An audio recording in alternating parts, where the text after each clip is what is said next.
Bir məsləhət verim. Xüsusilə də oynaq xəstəlikləri olan adamlar, bəs neyniyək? Oynaq nahiyəsinə çəkək, biraz ağrılarımız azalsın. Götürün bir xörək qaşığı xardal tozu, bir xörək qaşığı zərdəçal tozu,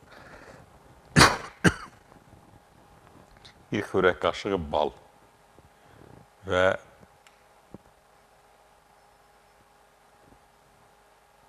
30 qram, qatı olsa 50 qram spirt, 40% araq. Qarışdırın bir-birinə. Onu yaxma kimi düzəldin və ağrıyan nahiyələrinizə çəkin. Üzərində strişlə bağlayın, üstündən yun bağlayın.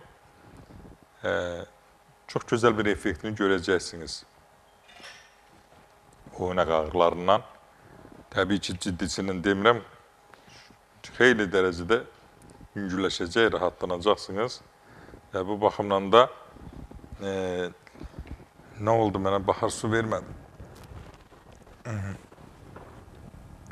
Nəsə qıcıqlandı boğazım, kişilərə deyil, xanımların sözü tutdu məni, boğazım qıcıqlandı, təbii eybi yoxdur.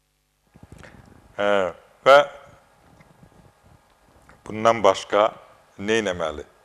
Əgər oynaq nahiyəsində güclü ağrılar varsa, mütləq buz qoyun.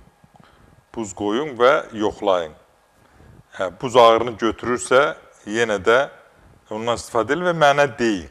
Yəni, iki oynaq ağrılarında, bel ağrılarında bir var buz qoyursan ağrı götürülür, bir var isti qoyursan ağrı götürülür.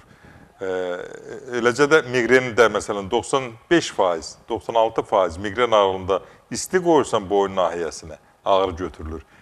3-4% buz qoyursan, isti qoyanda götürülmür, buz qoyursan ağrı götürülür. Yəni, təbii müalicə də bu istiqamətdə fikirlərinizi cəmləyin, nə aydın olmasa mənə yazarsınız.